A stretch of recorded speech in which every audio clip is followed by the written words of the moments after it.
Kelly Leonard, Hope for Tomorrow, episode 47. This week, we listened to EMCC's radio daytime drama, Hope for Tomorrow, episode 47.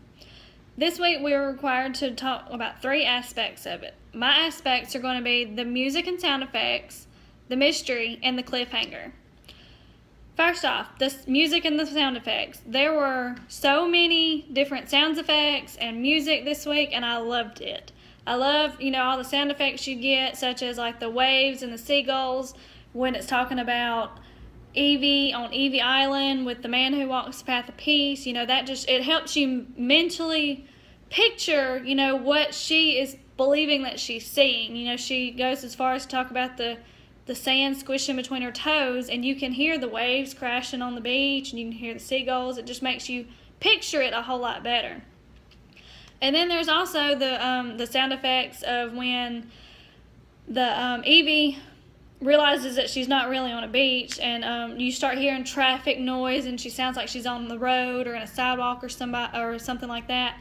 And then somebody stops and helps her and is like, "Ma'am, are you okay?" But hearing all that traffic noise, like trucks and cars and horns like that, it makes you picture, her just all of a sudden realizing, hey, I'm not on a beach after all. I'm actually in the middle of a road. And then the last bit of music that we heard, other than the intermission music, was the music that was playing in the coffee shop with Gwen and Kirk. It was upbeat and really exciting, and just had a good beat to it, and it was nice to hear it. And like I said, this week's sound effects and music was awesome.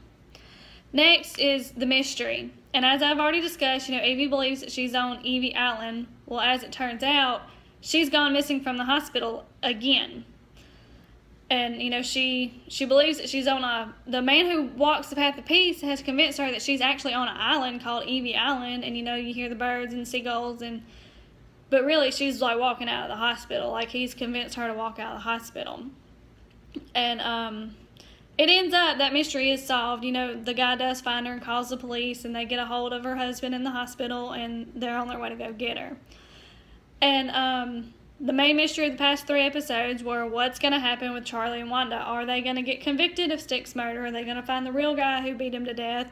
Are they ever going to figure out this scam that they were running, that Sticks was running about wanting money for the treasure that he and his sister inherited from his aunt?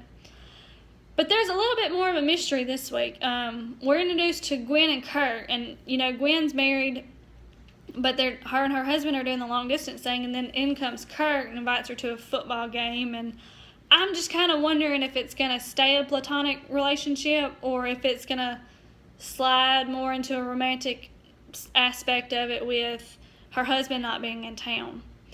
And the last aspect is the cliffhanger. Hope for Tomorrow is notorious for the cliffhangers. This week's the biggest one.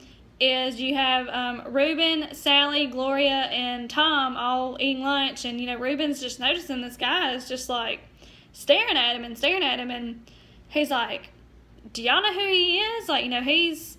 And that's when she speaks up and's like, "Yeah, I guess I gotta tell you about him." And the episode ends. So is he an ex-lover?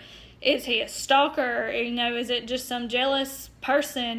We really need to.